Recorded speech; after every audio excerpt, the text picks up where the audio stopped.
This is not still Sharp and Still, Absolutely is not. which is a phenomenal cast, and you've absolutely got to check that out. Before we welcome you to the legendary Nerd-O-Rama and the Nerd-O-Roundtable, Cunningham, why don't you tell us a little bit about Still Sharp and Still? Well, as you may have interpreted from the soundtrack, it is a public affairs program that we broadcast every Tuesday. We talk about current events.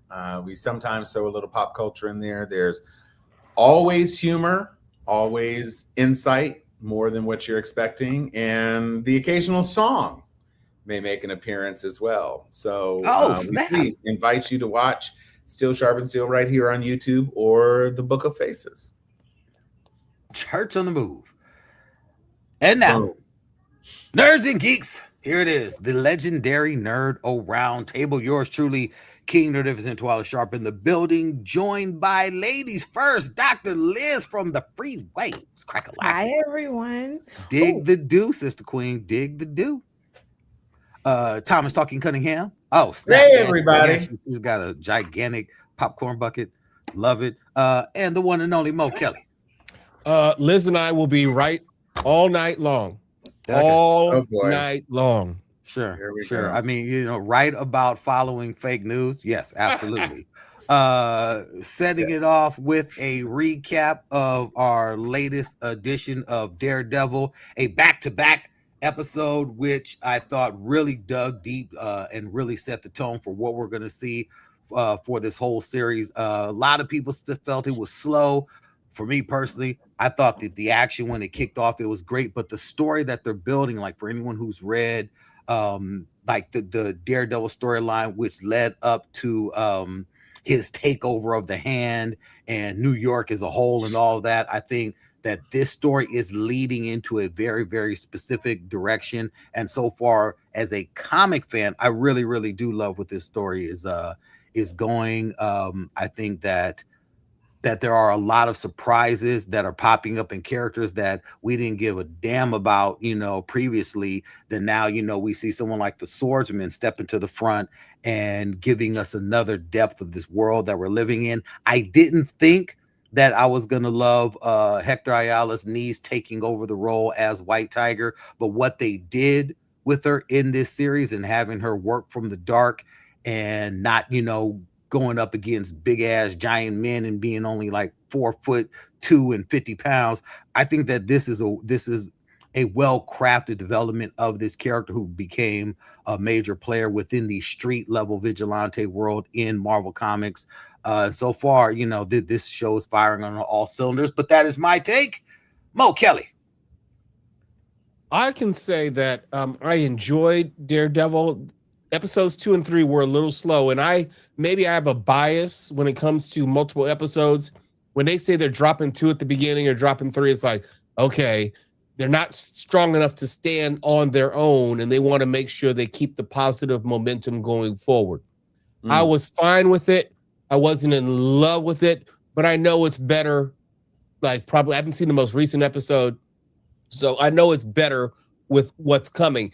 And there have been some other leaks around the net we've been talking about in the chat as far as what future episodes and future seasons may hold. So I am extremely excited that, long story short, they are taking basically all the Netflix universe and bringing it over to the MCU. So I'm good with that. And the reason that they actually dropped 2 episodes last week was because they needed to squeeze the Punisher's one-shot in, and they wanted to give the end of Daredevil enough time to stew and brew and be able to drop the Punisher one-shot a week later and then be able to drop Spider-Man shortly thereafter, because this is supposedly all connected in a big world, even though Sony's acting like a straight-up bitch and holding on to Spider-Man like it's your only hope. Let Spider-Man go. Well, explain that for folks who don't know what Sony is doing with their monkey wrench. So far, all reports are indicating that Spider-Man and Daredevil will not cross paths on the small screen, and it's likely not to happen on the big screen unless they do a Daredevil movie, because Sony owns the rights to Spider-Man, and Sony controls all television having to do with Spider-Man. Any cartoons, any series, anything having to do with Spider-Man, Sony controls those rights and will not let them go. They will not let go of any of the villains that are appearing in this next Spider-Man film or have appeared in any Spider-Man film, because they own the rights to them. So no, you will not see them trickle over into another MCU property at all, because Sony is holding on to the rights for dear life. The reason that we got all of those ridiculously horrible villain spin-off films is simply so Sony could hold on to the rights. They didn't have a real solid idea for Spider-Man, but in order to hold on to the rights to the character, they have to drop something. I don't know if it's every 2 years or every 3 years, but they have to drop something in order to hold on to the rights. And right now, they're holding on to those rights with dear life. And that's why I'm not as excited about this next film, because of Sony's control and because of the moves that they're making to block Spider-Man from really intermingling and connecting with the larger MCU universe by saying, no, you can bring folks into our film. We're not so sure about bringing Spider-Man into your films, because now we got our own 3-4 films coming out. And it's just a big mess to do all this interconnectedness within the MCU and hold on to Spider-Man for just projects like this. That's a problem. But looking at what they're looking to do with Daredevil, as you alluded to, Mo, all the leaks that are popping up online, where we are now seeing on set for season 3. So we already know season 3 has been greenlit and is filming. We have seen Mike Coulter returning as Luke Cage, and we have seen old boy returning as Iron Fist. Can't remember the dude's name. Ooh. He's back as Iron Fist. And just came out today that right now the reason they brought that dude back is because Marvel is taking over, and they're going to give him the Marvel treatment, as they've done with so many characters that we've hated in other universes. We will see Iron Fist the way he's always been meant to be seen. So that's where that's at. But Tom, what was your take on it? I mean, as far as I'm concerned, Iron Fist the way he needs to be seen is recast. I don't give a fuck what you can say about the Netflix series. Finn Jones was just very poorly cast. It was, to me, about Game of Thrones, and that he had gotten some shine from Game of Thrones. And so it's like, okay, let's put him in this thing because, there's heat. But he was never a credible martial artist, much less the master of martial arts with a magical Iron Fist, which is why I always called him Aluminum Wrist, because I could never see it for him. And he had no intensity. Like, there was one good scene where he was with Cage, and Cage, with his impenetrable skin, received a punch from the Iron Fist, fully activating his chi, and it created a shockwave that blew some of the little minions back. That was cool. But he was always the least martial artist in the room, period. Yeah, true. Now, when they gave the Iron Fist to Colleen, I was like, okay. Plus, just, Danny Rand is a byproduct of the era, right? So you had to have a white guy be the master of Kung Fu. And then you had Shang-Chi, and Shang-Chi is an Asian guy, which makes sense. Because even if it wasn't interdimensional, whatever, it made sense that you had an Asian presenting character who was the master of a predominantly Asian martial art. And so when they brought Colleen Wing in, first of all, Colleen Wing looked a lot better doing martial arts. There was not a single fight in which I believed that Finn Jones was beating whomever he was against, except maybe his that brother or cousin, whoever the goofy looking dude who looks like John Malkovich was. But other than that, I just never bought it. And so Mike Coulter, extremely well cast, and a very satisfying 2-season arc. I wasn't as much of a fan of Bushmaster as I was of the Mahershala Ali character, Cottonmouth, or Mariah, quite frankly. But it was still, it held together and it made sense. This street level guy protecting his hood, that works. the whole introduction of the big huge Rand Foundation or Rand Corporation or whatever, I just never bought it. And he was just like a lazy bohemian. He never struck me as committed really to the Iron Fist. He was always like, but I've got the Iron Fist, like I'm gonna punch you and stuff.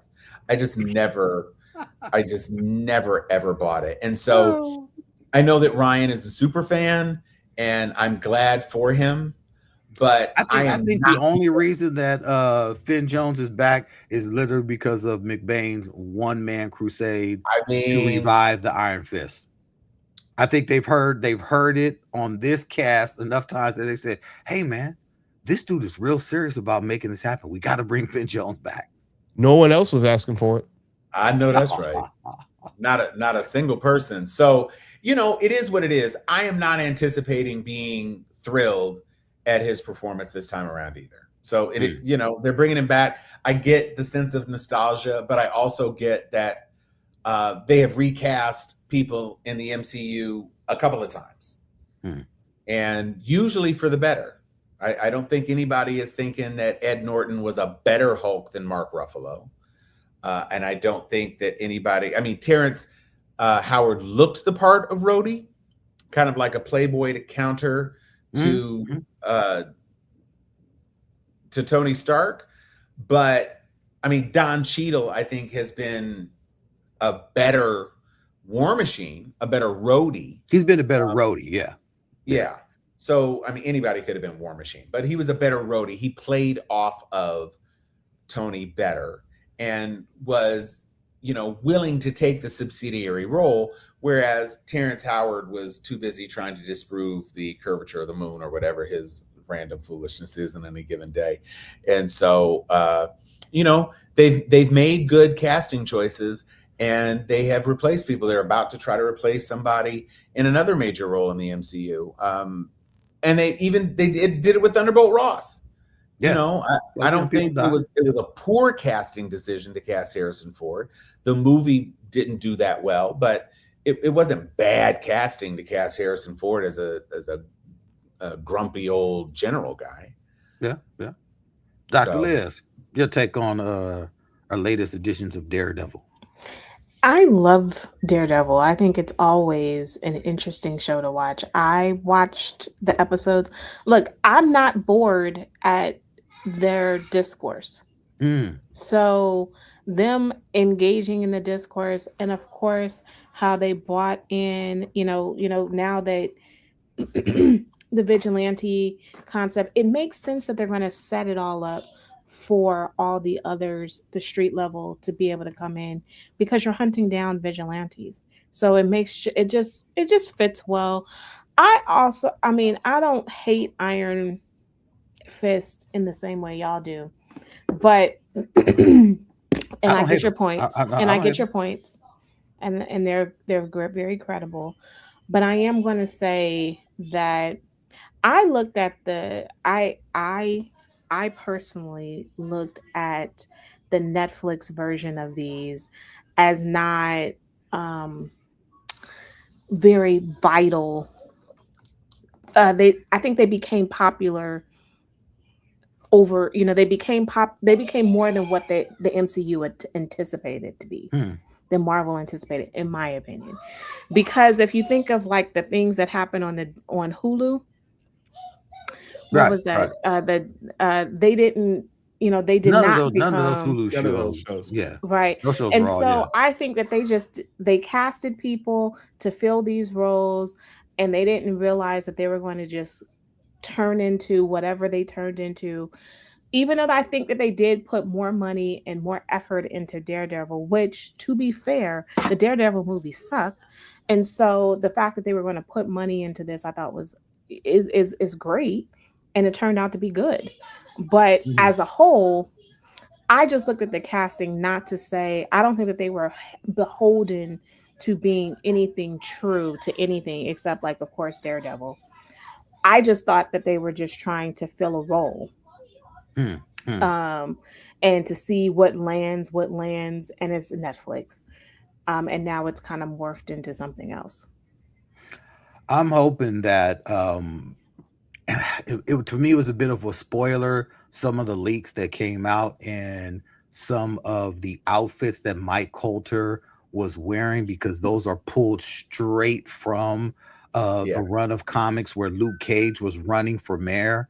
Yep. And I'm wondering if that is what ultimately happens with this season, possibly ending with, of course, Kingpin being dethroned as mayor. That is where it goes, so that by the time, because season 3 is coming, of course, after Spider-Man, so there will be, point in time where we'll see what happens. But if everything is lining up correctly, then yes, the next season should end with, Luke Cage becoming mayor, but it would also go into them going after all the vigilantes, having to come together to go after Matt, because, if he does take that dark turn, as we think he will, because Elektra will be back as well, then we'll see. We will see. I don't know that they could go Shadowland with this storyline. There's so many different ways they could go. Already on the set, Charlie Cox has grown out his beard even more, which fits with the current storyline within the Daredevil comics. I'm like, ooh, they may be going there, which would be a good story if in the 3rd season Daredevil does make that turn, and then you have the vigilantes coming after him. That would give it a different angle, because if it's just him fighting against if Kingpin is gone, then what is Daredevil doing? What is the draw if he's just going after yet another, would be Kingpin of New York? That's going to get old. Them going after him, that takes us in a good direction. But the way they're doing this, I appreciate it, because Jessica Jones doesn't need to have her own series and season. Iron Fist doesn't need his own show. Luke Cage doesn't need his own show. Just go ahead and fold them into the Daredevil universe. We already know their backstory, so you don't need any type of origin storytelling or even updating them. Just fold them into the Daredevil universe. I'm good. I'm satisfied. Yeah. And the major drop that came out today, a clip was leaked with Jessica Jones talking to Matt Murdock, talking about they came after my daughter. That line right there shook the comic universe to just its bones, because in the comic books, Luke Cage and Jessica Jones do have a child who turns out, well, in the comics at one point she was replaced with a scroll, but they got her back, and then she's got crazy powers. There's a lot happening with this daughter, but if they're doing that, that's a major story. That can take us into all type of realms. Well, and I think that putting Mike Coulter perhaps at the center of numerous storylines in a season 3 makes a lot of sense, because quite frankly, I think he is the best cast of all of the major characters in the Daredevil verse. Yes. He portrays the character well, and he fits a comic book vision of the character. I am not as big a fan of Charlie Cox as a lot of people. I recognize that the show is good, and I think D'Onofrio is really, really good, but I don't think that Charlie Cox is the strongest part of Daredevil. And to me, that's an inherent challenge.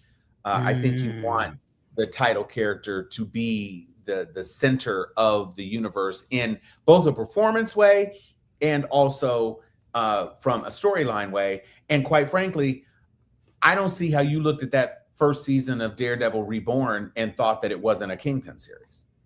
Yeah, no, Kingpin you're right. Had all the good shit going on. And now when you've got Charlie Cox in a beard and Daredevil with a beard, it's like, why not just shave, bro? Like, I don't understand. It just makes it too easy. And obviously Kingpin knows what's up. So it's just not my thing. And so to your point, if they are going to take a darker arc with Daredevil and actually put Daredevil not on the sides of being a vigilante who's being pursued by his biggest enemy, who has a reason to try to crush him, and it's more so, here's a friend who is becoming a leader in the community who has decided that Daredevil's going too far, that is a very different dynamic. And I look forward to that, because Kingpin has been the guy. There hasn't really, I mean, Kingpin and Bullseye, I guess you could say. But, even then it was centered around Kingpin. So Right. to have friend versus foe, or friend versus friend, is definitely a different way to take the arc. And to your point, Twala, you definitely do not need, God help us, you definitely do not need another Jessica Jones series. Use Daredevil as the anchor and put all of these characters in it, and don't rebrand it as Defenders, because Defenders was ass, and just keep it in the Daredevil universe. And so it becomes kind of like, Spidey and his amazing friends, or Daredevil and his amazing buddies. That's the way to go. And clearly that's where Feige is seeing the future of these characters up until we get to the point where there's he's got all this planned out through 2030 right now. So right. We're pretty good with the forecasting. Quick bomb drop. A very good friend who is a major industry insider actually caught our edition of the legendary Nerd-O-Roundtable when we were discussing colorism within the Green Lantern Corps, with the casting of old boy as Aaron Pierre as John Stewart. He watched the episode intently. He said, he was on the floor. He was crying, he was engaged in the conversation. But he said, watch Nerdorama over the weekend. The light-skinned black Green Lantern conversation had me breaking up. FYI, that casting call was all HBO, not James Gunn. That show was planned at HBO long before Gunn was at Warner Brothers.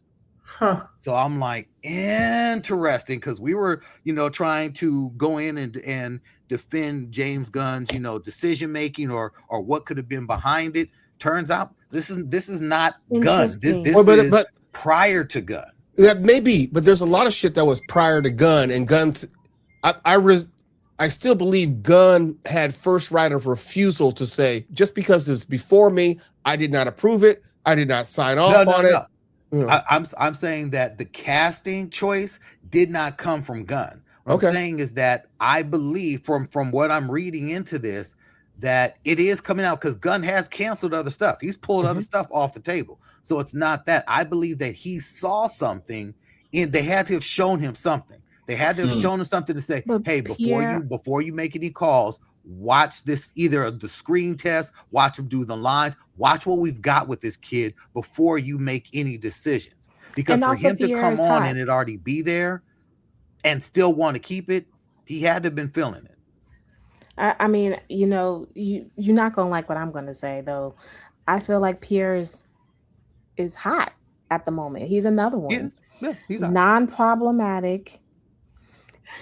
Who is what is this? What is this issue you got with non-problematic black? Because it's the truth. Because I mean, it's not just black men. I'm just saying in general. Yeah. There's no major controversy that came about him, and he's been in some big shows, especially Mufasa. Oh yeah. I forgot he was Mufasa. Forgot about that. Yeah, no. Look, it just, to me, is interesting, because I'm thinking that this was a casting choice, a conscious decision by James Gunn to go in this direction. And turns out he came on board, saw it and was like, oh, all right, cool. Let's run with it.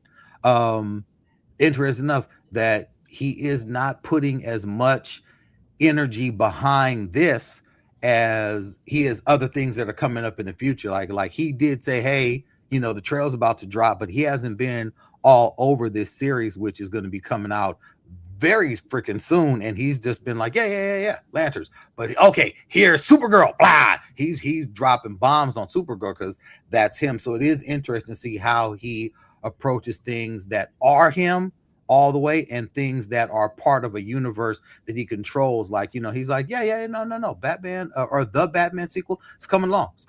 I have full faith. He's like, I got full faith in them to deliver, and this, that, and the other. But he's not repping it, on his shirt sleeve, like, oh, this is about to be it. So he seems very lukewarm on projects that he is not directly involved in. Because I follow him, and I look at some of the things he posted and things that are important to him, and things like the Batman and the Green Lantern series are there. He more acknowledges them more than anything, but he's He's not like, yo, get Well, ready. I'm This is lukewarm going on down. Supergirl. I saw the trailer in Oh, theaters the and new I one? was just like, I'm this not Yeah. in. is I'm not. not No. what I'm interested in Yeah. at all. The new trailer is like the new and even seeing what they're doing with Lobo, I was like, yeah, all right, cool, I guess. It I mean, seems worse than Superman. And Superman's in it to help pull this movie along. yeah, Yeah, I did not like the Supergirl character or presentation in her brief cameo in the first one. And I do appreciate that they're trying to take it in a slightly more serious direction, which I think is not a bad idea, because I didn't like the tone of the Corn Sweat Superman. I do like the fact that Lobo is in it. I think it's intriguing that the one person who is carrying over from the Snyderverse is Jason Momoa, albeit in the character he probably should have been cast in originally. So I don't know. I the idea of poisoning crypto to drive the action, I don't love that. I and like I say, I don't mind her as an actor. I thought she was good in, what is it, Blood and Dragons, or Dragon Blood, whatever the hell. I thought she was fine there, but the bad girl badass, it's giving Jessica Jones kind of. I don't know. I'm just not enthusiastic about this. And when you see Corn Sweat in the new trailer, like, hey there, cuzzo, like what's going on with you? I'm just here on Earth and waiting for you to come back. It's like, I feel very Nigerian. I could be surprised. Look, we could be surprised, and Maybe. we could be absolutely let down, and it will be what it is. It will be what it is. I mean, worse things have happened. And there are some people that we may really, really like as actors who have been in some horrible things. Sholo Marduena, love that kid, but Blue Beetle, not it, man. It's not it. It wasn't the worst. Do you think you're that be was more the disappointed by Supergirl or Spider-Man Brand New Day? Supergirl. I think that would be the more disappointing of the two. I disagree. And here's my thing. The only reason I feel that would be the thing that I think is going to be more disappointing is because I have no vested interest in it. I'm familiar with the storyline, but just as a character, I don't own any Supergirl comics. Her involvement in most anything in my DC collection has been part of crossovers.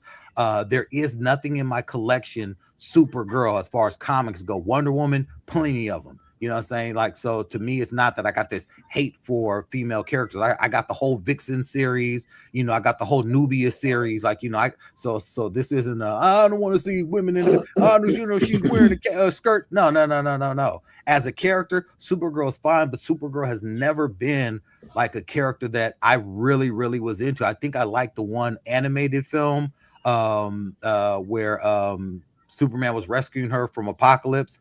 I thought that was a pretty good story. That the animation on that was pretty good. But they've never had a good story for Supergirl for me to be like, oh man, I'm looking forward to this. And that's why this isn't something that like when we say like who was asking for that, that's me. I'm like, what made this the next film that you come out with? Like, this weird to me. Like, who was asking for a Supergirl movie? To be fair, the TV series wasn't it until it got bad. It wasn't terrible. No, I like the series. I like until the it got series serious. Until it got. But all those series, they all just crapped out in the end. All those series just went fucking Except Flash. one. I loved Flash, and that shit ended on a broken ankle. That was bad the way it ended. So, but yeah. I except Black Lightning. I think Black Lightning truth ended on a good note. Beginning to end, Black Lightning. I mean, I don't know why we needed a Supergirl. And the only reason why I feel like this can't disappoint because I'm already in the gutter. So we can't go further. Where are we gonna go? Hell? Okay. Like, I mean, I can tell you why we needed Supergirl. Okay. because Gunn likes to fiddle with icons almost as much as he likes to elevate nobodies. He likes quirky characters. That's where his heart is. That's why you had all of those extra people in the Suicide Squad. That's why you created a whole universe around Peacemaker, who is an F or Q level character. That's why you had the Guardians of the Galaxy, which were low level characters. No baggage. And he loves no baggage, no expectation. That's correct, because there's nothing to project onto them, so they're just quirky. And he decided he was going to try to deconstruct Superman and surround him with a bunch of kooky, crazy characters, which is why you get Guy Gardner, which is why you get a barely developed Hawk Girl, which is why you get a shit-talking Mr. Terrific, who was arguably the best part of that movie. And you get a Lex Luthor who behaved in decidedly un-Luthor-like fashion. And you get Metamorpho, who was played way goofier than he was ever played in the comics. In the comics, he was like an adventurer guy who had a bad circumstance. But in this movie, he was kind of a sad sack who, was just concerned about his baby and blah, blah, blah, blah, blah. Oh gosh, I love the Justice Gang, all that kind of silliness.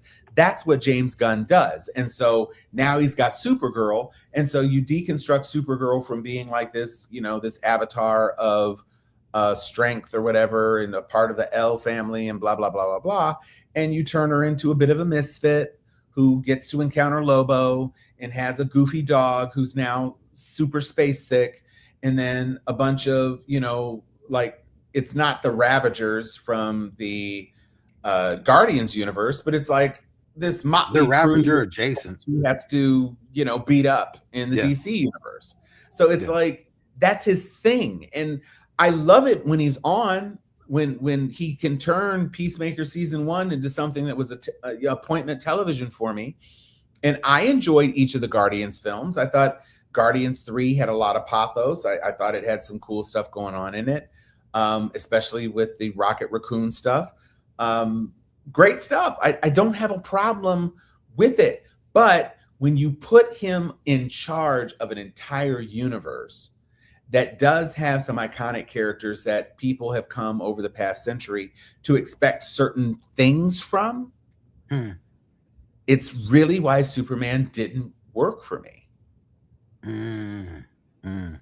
No, and because even when you look at the people that he pulled to put in Supergirl or Superman, comic book heads, we know who Mr. Terrific is. We know Hawk Girl. These are characters that we know and we're excited to see on screen. But these, to the general public, you think Green Lantern, the average, moviegoer is not thinking Guy Gardner. You're like, and people are scratching their head like, who is this again? I thought Green Lantern looked different. I don't remember this being Green Lantern. So not a lot of people, I think, were able to connect with these characters because there is no, he was creating a backstory for your film going audience. This film wasn't just for those of us who grew up with comics. It can't be because there's not even enough of us who are going to the movies like that. You're trying to bring in younger people. That's why you give them these attitudes and give them this devil may care kind of vibe, because that is where we are with, this generation of social media heads and the young people you're trying to get in there, who are those trendsetters, and the popular folks are like, I don't give a fuck either. I like these guys. So it's definitely where it's going. Cause when she's, constantly drunk and, dogs pissing all over the place, and you look at this trailer, I'm like, this is a generation that I despise. This generation that's being represented with her. But Tuwala, and I think this is the problem I had with James Gunn's universe so far. For as much as people talk shit about the Snyderverse, the character development in James Gunn's universe is not all that different. You had the angst-ridden Supergirl in the Snyderverse. It wasn't all that different. Maybe this one, Gunn's Supergirl, has a little more personality, but surly still. To me, not all that different. And if you look at Black Adam, you have Dr. Fate and Hawkman, and you have these side characters, not majorly known, and then you have your Superman, you have Hawk Girl, and you have these, and I'll say a third tier Green Lantern in Guy Gardner. Yep. It doesn't feel all that different other than the color palette to me. That's all. No, okay. That's super fair.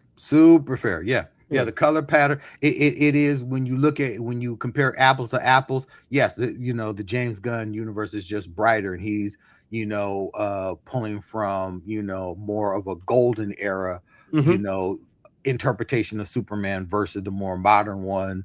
That's a little darker, a little more kind of in the gray on what is right and what is wrong and this, that, and the other that Snyder was pulling for. But me, I despise the Snyderverse just because the Snyder Bros are such assholes about their universe and what they love about it. I can't. On another note, Dr. Liz, did you get to see Mike and Nick and Alice? I did. All right, so everyone has seen it. This is a movie that I had no idea when Mo put this title in the chat. My first thought was, wait, what? What on earth is he talking about? He hit me up and said, T, I'm sending you a link. I need you to watch this movie. I need you to watch it now. You will thank me later.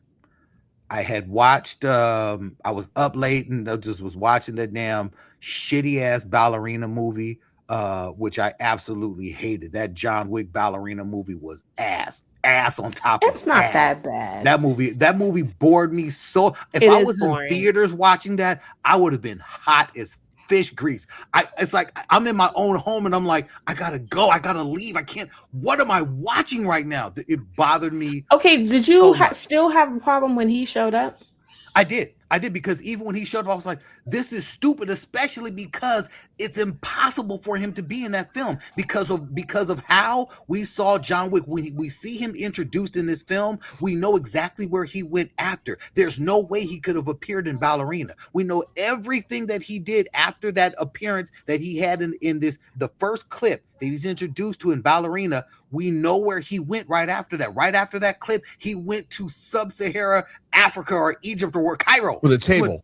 With the table. He went after them. He did not have time to go to Yugoslavia or whatever to go help out some random ass, nobody ass ballerina John Wick wannabe. He didn't have the time. Not even, and because everything happened in John Wick happened, right after it was all sequential. There were no detours. So him being in the film, I was like, what was this about? Like, what are you doing? You all know that we watched the John Wick films, right? You know that. So Ballerina pissed me off. I was ready to go to bed. And then this is on Saturday night, but I said, you know what?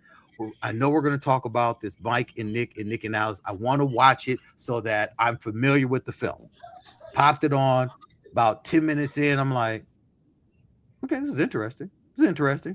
And then a knock at the door and oh shit. I'm like, this is crazy. Can't tell you if we tell you anything about it, it's going to give it away.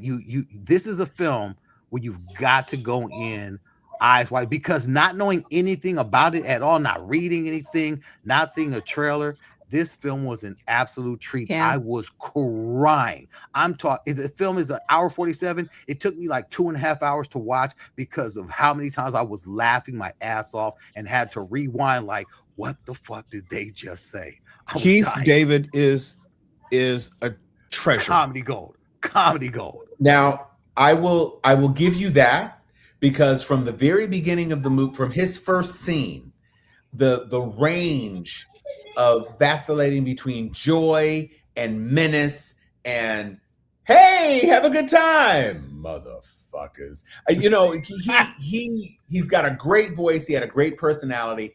What I will say is that I liked the characters, and I especially liked the female actor who didn't fall prey to some of the tropes that you might expect in a movie like this, which has a sci-fi premise, but also, this mob thing going on.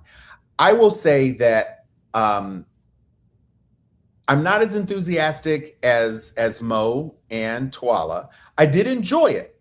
I did.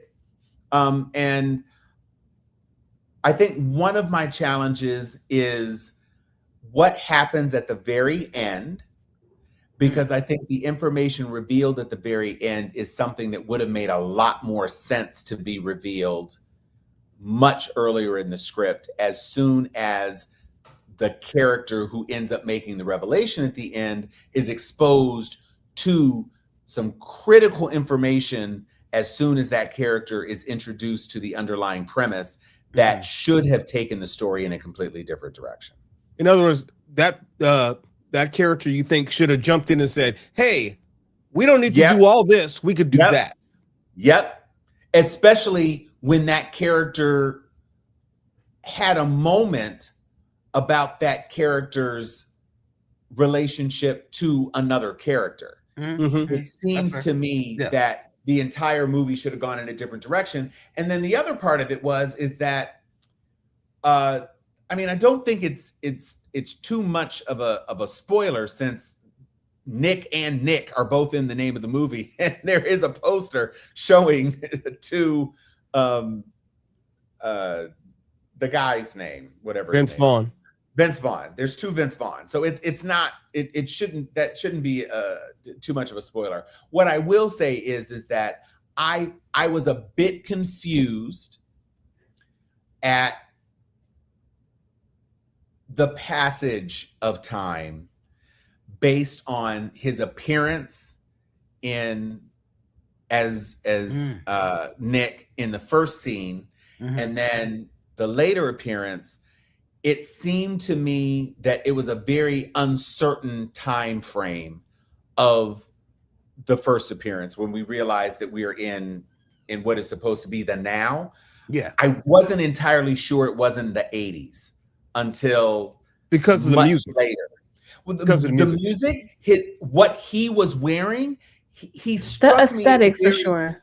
The aesthetic, his aesthetic was very much in the Casino, Scorsese era of how I would expect a gangster to dress. And then when we see him again, it's turtleneck and camel coat. And I was like, oh, so clearly this is much, much further in the blank. And then it's like, oh, okay, I guess. Okay. But it didn't stop me from enjoying the movie. And again, when, it owes a bit to a lot of other sci-fi movies that deal with time, especially Back to the Future. Yes, self-aware, very, very clearly self-aware.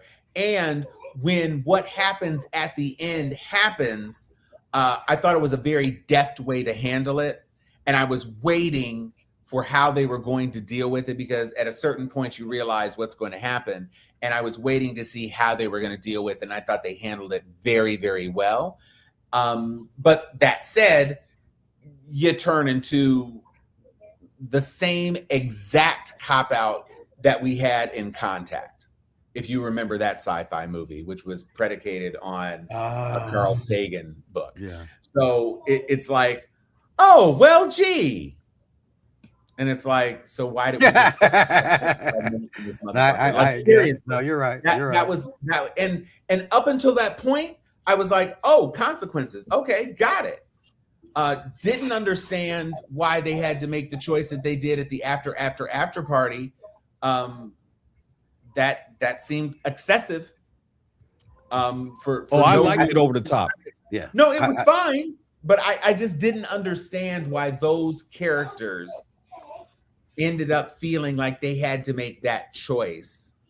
And I also didn't understand how the circumstance with the pyro expert, I didn't understand why that was so important, and it ultimately didn't really go anywhere, because that information didn't change the vector of the movie really at all. No, I don't know about that. I don't know.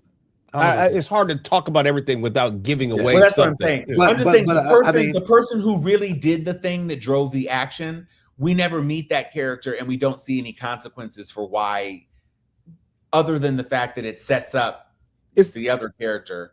Yeah, That's it. That was just for me. It was like it was the running joke in Pulp Fiction. What's in the briefcase? It was a MacGuffin. It was a plot device. You didn't need to see that person. Sure, and also,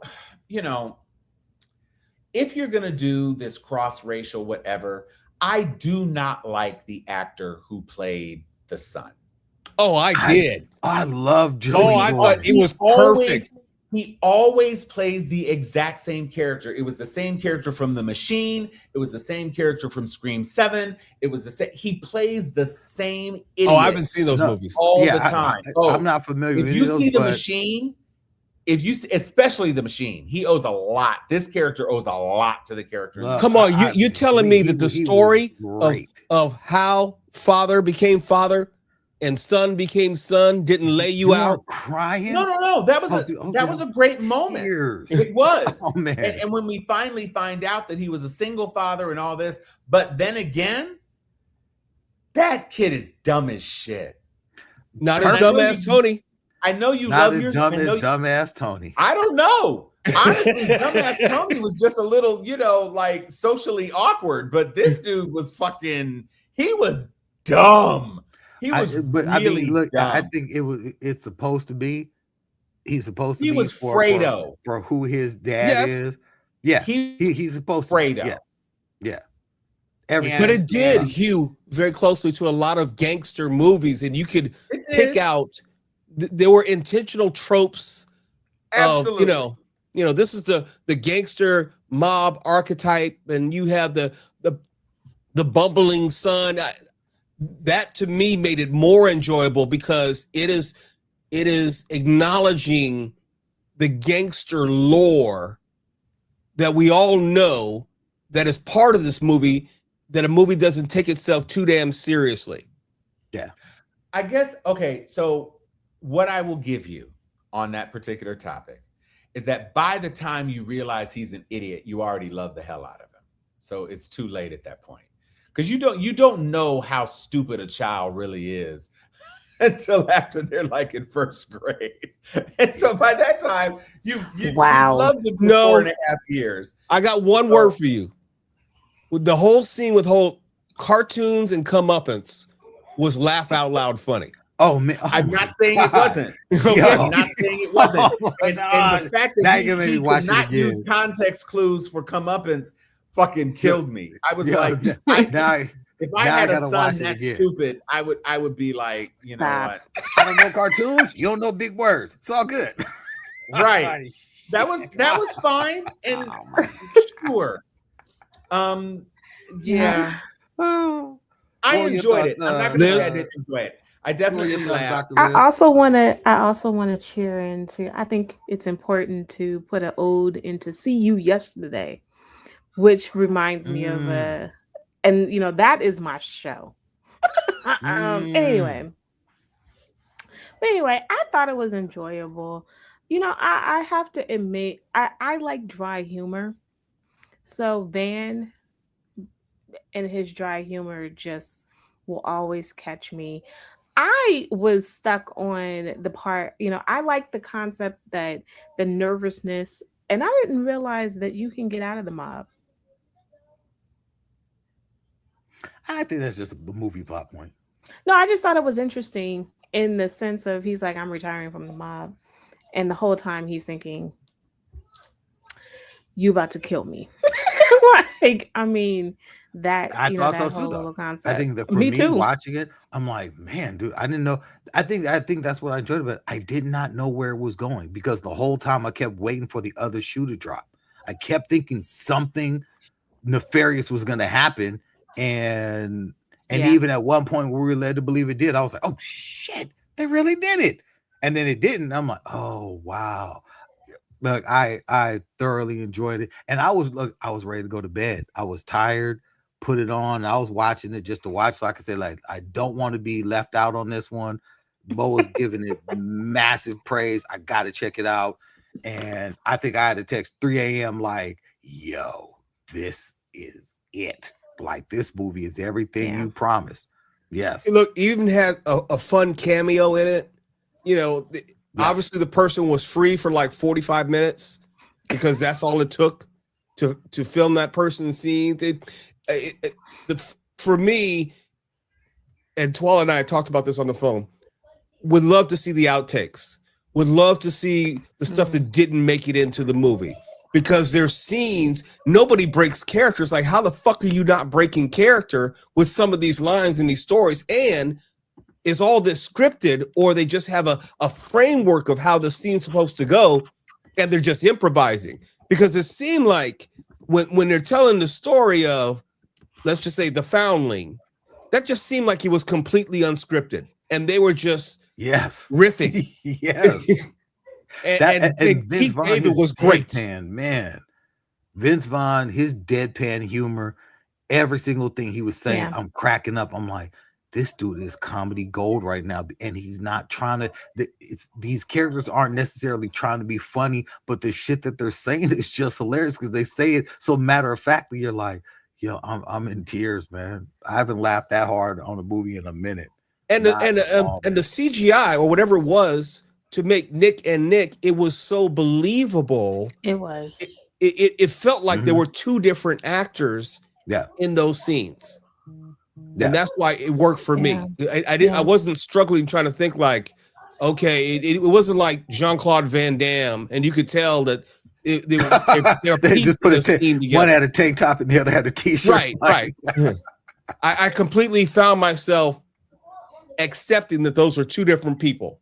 Absolutely. Yeah, for sure. Before we hit that hour mark, Dr. Liz, I absolutely positively have got to hear about Super Mario. Is it Super Mario and the World Bridge?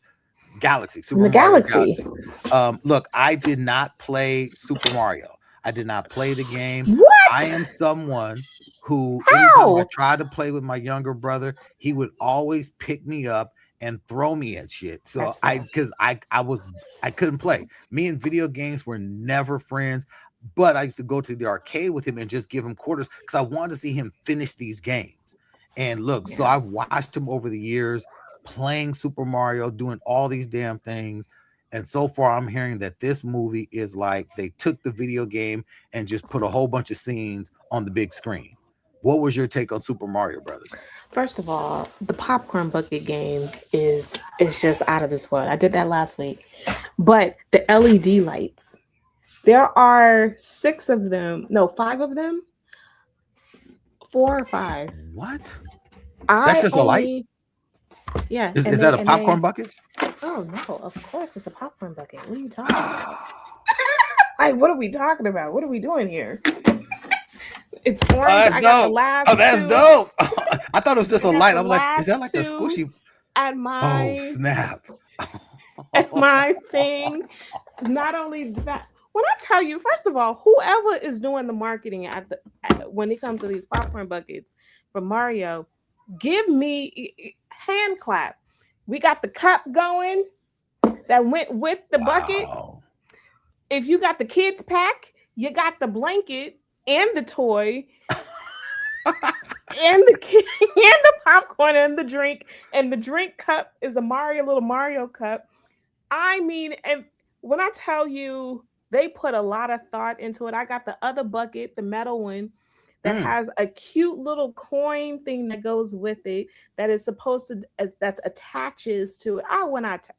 Look, it's not a coin thing, but it's a little cauldron for that he made soup in.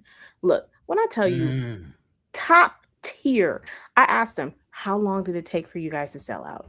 They said it took 48 hours to sell out of the LED light ones. It took 24 hours to sell out of Yoshi. And Yoshi was $60. So I mean, people were paying. You're playing $60 for the Yoshi. But it also came with a cup. Damn. You got a large that's popcorn. Cheaper than Fantastic Four. That's true. That's true. That is true. That's true. These were 40. No, 35 or 36. Look, it gave me nothing. But okay, you talked about the movie. The movie, I think it's better than the second one. I mean, the first one. But I can respect both of them. equally. My kids played more of the Mario Kart stuff, but Okay. really it's so Mario Kart was more in the first movie and not in this one. If you've ever played anything when it comes to Super Mario, even if you just watched it, I just love how they incorporated a lot of the game into the scenes to make it really believable. I mean, I loved it. And interesting, my husband really didn't like it at all, but I was like, I'm older than you by a couple of years. I was a Super Damn, you hit him Mario with the kid. age? You sunned him? Oh No, man. but I'm just saying we are just Cougar. different. I We're think it's different. important. And so It's this, go ahead, I'm Liz. just saying, this just hits differently. And then when they had the surprise guest that lets you know there's going to be a crossover happening, I was like, Really? oh my gosh. Now, if you are a person who was older in the 80s, now I was younger in the 80s, but if you watched Channel 13 cartoons, you are familiar. Now, the kids in the room were like, who's this? But the adults in the Mm. room were like, what? And so I just thought it does a really good job at giving an ode to those of us. I mean, I literally had a tear in my eye at one of the scenes. You remember when you get closer to the end of the video game and when you're jumping through the fire to jump over to get to the see, Sure. I need John Constantine. When you're jumping over. Anyway, there's a scene where Mario in the video game that you're jumping over the fire and you're getting to the part where you're trying to rescue the princess.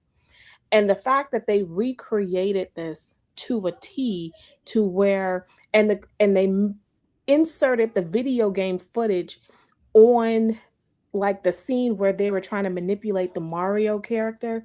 So you got to see, if you never played the game, then you get to see why they came up with this idea. But before the game showed up for me, I instantly knew what part of the video game this was because it took you Interesting. back to the late 80s, early 90s video game. And I was saying this today to someone. I was like, look, I grew up on Mario. He came out 3 years. I was 3 years old when Mario first came out. Like my whole life has been Mario. So it's kind of a cool thing that you have a really good production of something that is carefully crafted to fan lore. Okay. Okay. Yeah, Okay. I think it's important to point out that from the earliest presentations of the Mario character in Donkey Kong and then Super Mario Brothers, where it was essentially a side scroller, once the N64 came out, they started taking the franchise in a much different place. And by the time Super Mario World came out on, I don't know if it was Switch or whatever it was, but it was real storytelling. Mario used to be just a side scroller where you're jumping on stuff and standing on mushrooms and shooting things and da da da da da. And then the whole Mario Kart thing took off in its own way of creating a cool racing dynamic and blah blah blah. But by the time you got to Super Mario World, you actually had a story where there's goals that the character needs to do, and it's not just as pat as the original presentation. And when you got to Super Mario Galaxy, you expanded things even more with the different outfits and the different things and what he's got to do. And there was a period with Paper Mario. Basically, this character undergirds the entire Nintendo franchise. It's like Mario and Link, basically. And those are the two big universes that kind of dominate Nintendo world. And so Zelda has always been, I think, more cinematic in terms of scope, but in terms of visual splendor and appeal and dazzle and brightness and all of these sorts of things that kind of work on the big screen, because Link doesn't talk. So Super Mario, Mario does talk, and so it's a lot easier to create something that doesn't break the suspension of disbelief, because you have to have dialogue in movies. And so it's easy to hear, "It's a Mario." And I don't like Chris Pratt, but I understand why this movie would do very well. And because it's one of the few video games that really advanced from its core premise into some actual story building. Sonic kind of did the same thing. Sonic was obviously generations after Super Mario, and it was a side scroller that ended up going into the 3D space and then advancing the lore, and Mr. Eggman or Dr. Robotnik, and Shadow Sonic and Mecha Sonic and all these other sorts of things, Knuckles and Tails, that expanded the lore. So Super Mario has done the same thing. And it makes sense. After the first one did so well, it certainly made sense that you would make a sequel. And by exploding the sequel into the galaxy aspect of the game, it was a natural segue. And so I get it. I just intensely dislike the core actor. So. That's fair. They just dropped a first look images of Link and Zelda for the live action Legend of Zelda film. I've never played Legend of Zelda. I'm not 100% sure of what it's about. But the characters, the actors look just like, they look so much like I would imagine the characters to be like from the cover of some of the video games. I'm like, are these AI generated or are these real people? Because they look dead ass like Zelda video game characters. Here's the thing. In my opinion, I feel like when it came to Nintendo, when Nintendo first came out, you're very limited on what you could play. So it was this duck one that you're shooting, and then it became this Zelda character. I wasn't into Zelda, like Tom says. It just isn't. It wasn't as I don't know. It just wasn't as interesting. I preferred Mario. Zelda is about puzzles. There is action in it, especially in the current version. So Wind Waker and these other sorts of things. It's a pretty game, and there's a lot of strategy in it, because you can beat the game, but until you get all the little seeds and accomplish all the missions, you haven't really beaten the game. So there is a high degree of replay value, and it really is about solving different things. It's less like an action. I mean, there are action elements, of course, but the action is all in service of trying to figure out how to defeat a certain mission, how to defeat a certain foe so that you can continue advancing through the game. Whereas Super Mario was more about the mechanics of hopping and timing and shooting and these sorts of things. So it's more about your ability to master the command sequences, whereas Zelda is more of a contemplative. It's an open architecture game. It's not linear. You can do whatever. You can roam the beautiful world. And, they have other bits of Zelda where after you've played it one time, now you can go back and you can play it like from the underworld aspect. So it flips the whole game on you. And so it'll be interesting to see how Zelda is going to work. I feel like there's been a Zelda cartoon.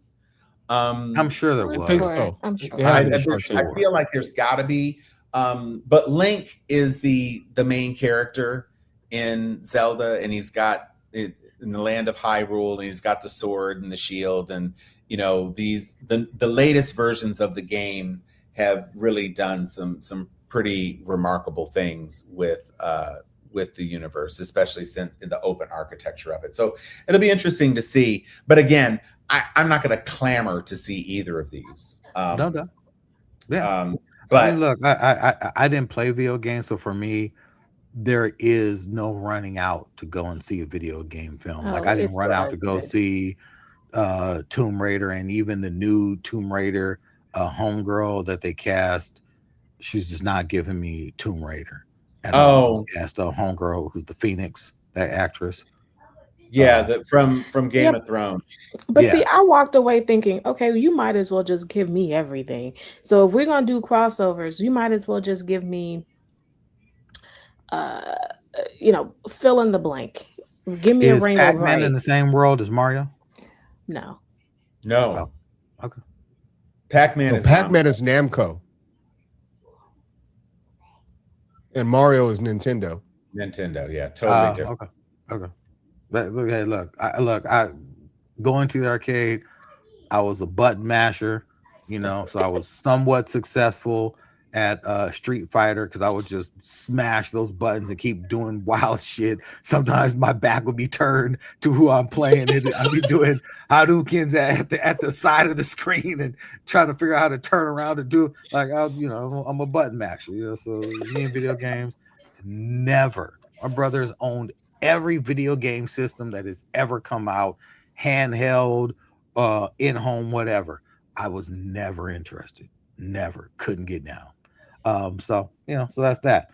Real quick before we get out of here, Dr. Liz, what you watching on Apple TV?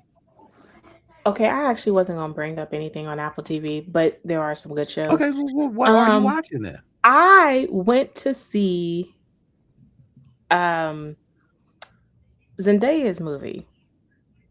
The drama? And that's what the drama. And I highly encourage you to watch it. I went at 10 o'clock at night, and the entire movie theater was packed. So word is spreading about this movie. And I'm gonna tell you what's so interesting is that it is nothing like truly what you get from the preview. The preview is telling me a whole different thing. It's really about, without spoiling, because I do want you to see it, is about 4 adults. They're interracial couples. And I think that's point to the story. Interesting. Carmichael is in it, which I thought that was a takeaway. That's an interesting takeaway. Anyway, you have 4 people, and they are telling their deepest, darkest secret, the worst thing that they've ever done. And it balloons into, can he ever get over what her deepest, darkest secret is? And her maid of honor can't get over it. Man, No, it's not. It's not even about sex. I was so fascinated by, why don't I care so much? I actually cared more about, I'll spoil this a little bit, and it's not that much of a spoiler, but her maid of honor, her deepest, darkest secret is that she happened to go out into the middle of the forest to be in this place with this little boy who, her words, is slow. And she got scared, and she locked him in the closet and ran away and never told anybody where he was. And they had a whole search party for looking for him. They found him a day or two later. And she's like, oh, well, I was going to tell everybody. People asked her where he was, and she didn't tell him. The dad came over, and she didn't tell him. And I'm like, that's terrible. But for some reason, she thinks that the main character, what she did was worse. And so it turns into this whole, they're about to get married on Friday. All of these different things are happening. Will they get married on Friday? And then it ends with the wedding and what happens at the wedding, which becomes its own thing. I was stunned at where this movie went. I was surprised that no real genuine leaks came out of the trailers, anything. I didn't know where it was going to go. Had no idea how it ended, like where it was going to take me. It's an hour and 40 minutes. I cringed. I chuckled, and I thought it's a good watch. It's a good little watch, and I highly recommend it. And it says and Batman, right? Yeah, and it's the most money that A24 is, the biggest opening for A24 films. No, okay. If that means Well, anything. no, I don't watch A24 films really. Not a lot of them, but I know they do good weird shit. I hated that movie with the dude and with the other Robert Pattinson movie where he kept dying. The Mickey 17, hated that. That was horrible. That was Trash. horrible. God awful. But did you see God. Civil War? I enjoyed Civil No, War. no, That was- I didn't see that one. I didn't hated see that I enjoyed movie. Civil War. Okay. So I know. See, they do that. They do those, and sometimes I'm like, nah, not in a movie, not in a movie theater, not really at home. Well, what you but to watching, me, Charles? it opens up questions about what is interracial dating like. It opens up questions about race that you have to have a conversation with. It opens up questions about secrets. Like it's a conversation starter kind of a movie, which I think is a really good Yeah. thing. So Yeah, in today's climate, absolutely. Cunningham. I am still very invested in High Potential. That is the only broadcast television show that I make time for every week. It's really coming into its own, and they are taking some significant liberties between the French original show, which was presented as the quirky genius and the straight-laced detective who immediately basically falls in love with her. We're almost at the end of season 2, and there are situations that would appear to drive the characters together, but they are not taking the bait really. And there have been several points in this season where I've just really been amazed at what these characters are doing. And so this last episode was another one that had a lot going on with a lot of different characters. And I'm just very pleased with the way it's developing. And like I said last week, Jennifer Jason Leigh, who's been in a whole bunch of stuff, but I think the thing that she was really, really good in Hateful Eight, actually. But I think the thing that kind of reintroduced her to audiences, it's got to be almost 30 years ago, was Single White Female. So she is from that era of actor who has come back into her own as a character actor of a certain age. And she's kind of a big bad. She's in the middle of an arc right now. It's been 3 episodes where her character has been introduced and then layered on. And so she's turning out to be a major player in this season. So excited about her and always love to keep track of the show. What you watching, Mo? I am watching the Avengers Doomsday trailer if they ever bring this motherfucker out. If they ever bring it out. We're about 8 months out. Robert Downey Jr. had this cryptic Easter eggs post that he put up on Instagram. And there's no reason for him to put up anything like that unless there is some sort of nod to Doomsday. There's no other reason. Oh, for sure. Yeah. And I'm starting to get pissed because I didn't really care for the 4 teasers. It's like we knew the movie was coming. Okay, so there was the reveal, the Fantastic Four, the Thing, and Wakanda. You know, they're gonna meet up, and Captain America, Chris Evans is back. But other than that, there was really nothing special about those 4 teaser trailers. We're being led to believe that the main trailer is coming soon. So hopefully between now and the next time we meet, we will have seen the Avengers Doomsday trailer.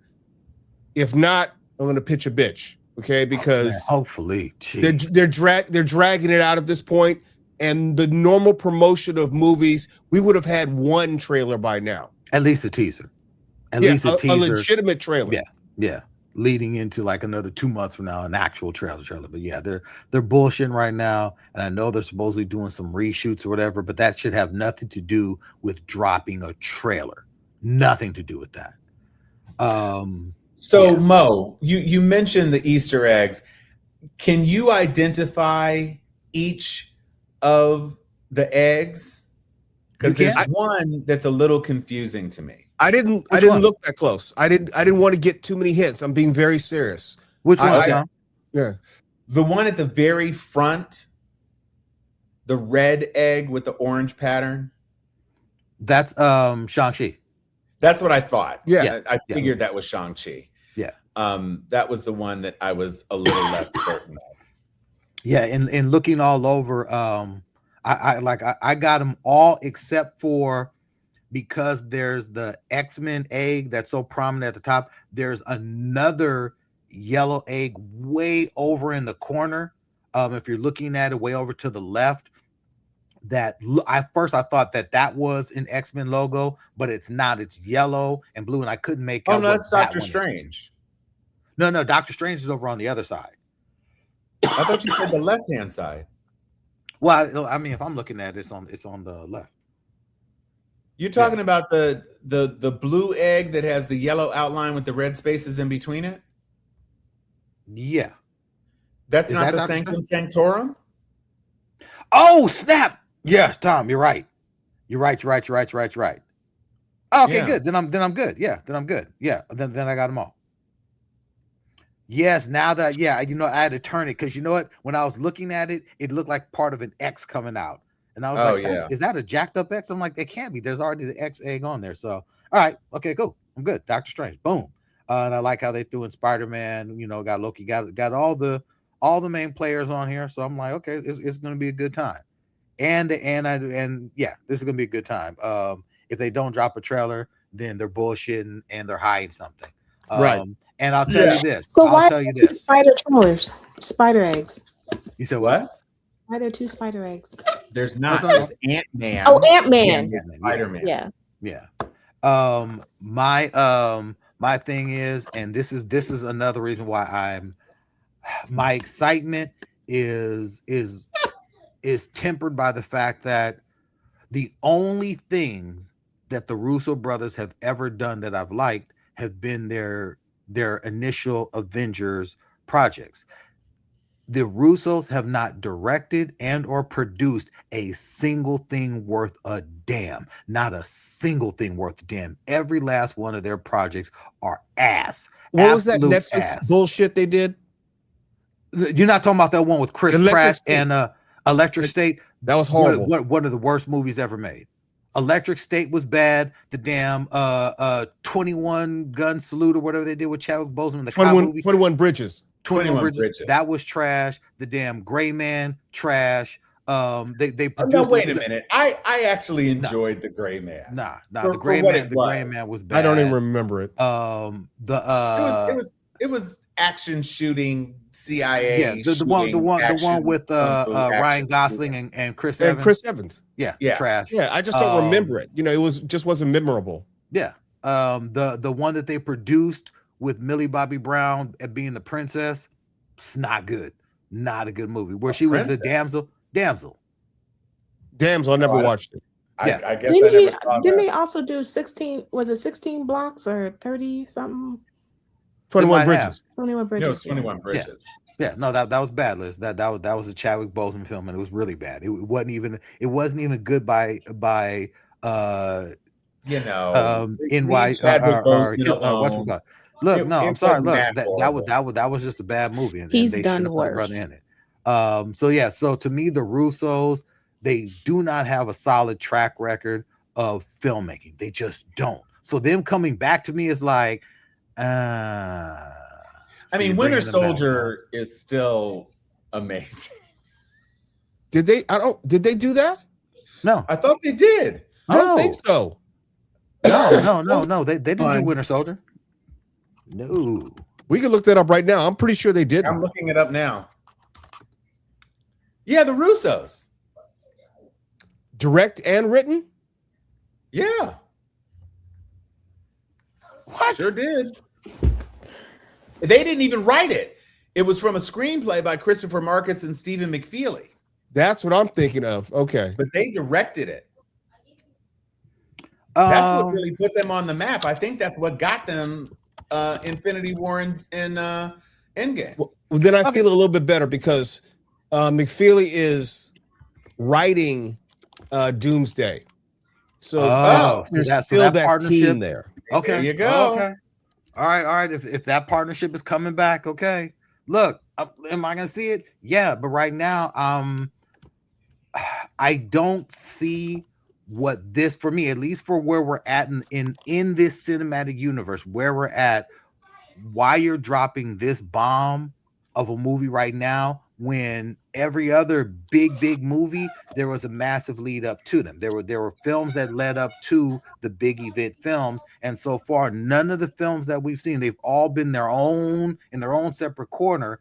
So to say that all these films and projects that have been in their own separate corner are going to come together for Doomsday is just a bit weird, because it's all loosey-goosey, and it's like, why would any of these projects come together? None of them had anything to do with each other except for the fact that they were in the same universe. Why are they all coming together for this film, this big of a storyline? You know, this is going into Secret Wars, one of the tent poles of Marvel comicdom. And so this is something where I'm looking at, like, I can't pick any film or series that has any level of connectivity to go into a film where they're all coming together for any real discernible reason. Just to be clear, they did not direct 21 Bridges. No, that's what I said. Direct or produce. Direct or produce. They've been a part. Everything that they've touched has been ass outside of their initial Marvel run. Everything they've touched. You didn't like Extraction? The original Extraction? No, and I remember talking shit about her on there. Yeah, it was not a good movie. They single produced shot everything everywhere all at once. I didn't see that. Were they a producer? No, they produced it. Yeah, but they didn't direct it. No, but you picked 21 Bridges like they directed that shit, and they did. Well, but put it this way, it's like Ryan Coogler. Just because he puts his name on something, it doesn't mean that it's good. But for me, I didn't see Everything Everywhere All at Once. I know it won an Oscar, but I enjoyed it. I enjoyed Everything Everywhere All at Once. Yeah. That's a good movie. Okay. Hey, look, I'll have to take your word for it. At this point, I may go back and watch it. I mean, it's available to stream. I'm just saying it's a worthy movie to watch, and that's a good movie.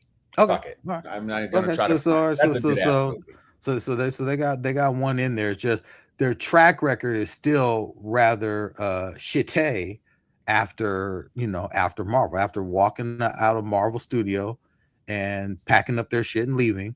They did a string of really subpar productions and directing jobs. They're just really subpar.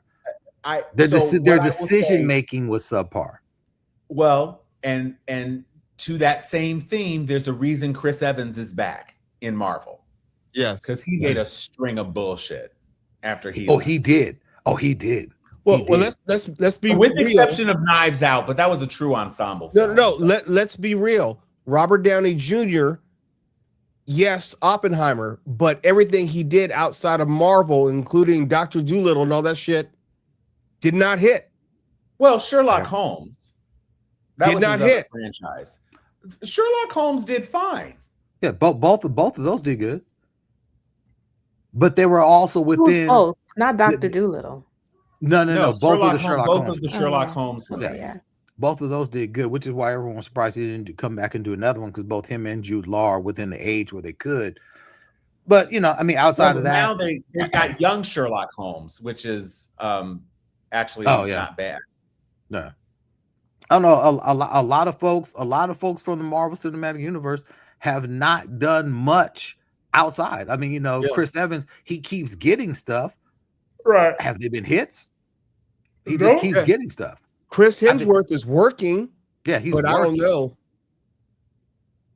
But I mean, he's just working. He keeps getting movies, and it's like you watch these movies, you're like Mission and Men. What is it? Mission Impossible. The Men in Black. Men in Black. Men in Black. That was and Crime 101 was it's okay. I liked Crime 101, but Men in those Black are the movies was he's doing. Terrible. The movies that Chris Evans are doing are like, oh yeah, that was cool. Yeah. The only one who's doing decent. I like the action in both of the Extraction films, but they're not necessarily good movies. No, those action sequences are stunning, but are they good movies? Nah. Well, the only one that's doing pretty good is the girl who plays Valcom. Tessa Thompson. Tessa Thompson. Yeah. I guess Brie Larson's doing okay. Is she doing what? He said it what? She's in that? Yes. Oh, okay. She's the princess. Oh, that's right. Yeah, she's in Mario. Oh, okay. That's right, yeah. Look, I didn't know what she was doing. I mean, people dislike her for some reason. They hate this lady, and I don't know why, but I didn't know if she was doing anything. Yeah. The only thing I can remember seeing her in outside of any of the Marvel movies was the damn King Kong movie. I'm struggling to think of anything else she was in. I'm not familiar. In that She's in a lot. room. She got her Oscar whatever for that Room movie. Oh, did she? Okay. I never saw it. And then also she I was didn't in that see it either. I just know that she was supposedly amazing in it. Lessons in Chemistry. She's which is a great she's TV very show. good in that. It's a weird character, but she's very good in that. Very good. Look, props to her, man. Look, I don't necessarily have a problem with her. I think she's great casting as Captain Marvel. I think for who Captain Marvel is in the comics, she's great. A lot of people like Captain Marvel, you know, her character, she's flat, unlikable. I'm like, she's not likable in the comics. She's not liked by any of the Avengers. They really don't like her. And they just don't like her. Okay. I'll just say that. So, all right, cool. Well, you know, hey, look. Maybe it's the men who's having problems, but it's not the women. No. I don't know. And Michael B. Jordan. Oh, shit. Okay. Okay. On that note, take us out, Dr. Liz. Good night, everyone. Bo Kelly. Oh yeah, I'm all about comeuppance. I love comeuppance. My man said, I'm sorry. I don't know what comeuppance means. I'm telling you, you gotta watch Mike and Nick and Alice. Tom. Where is my Nick or my new Nick suit? Excelsior. I love it. Oh my God, I gotta go.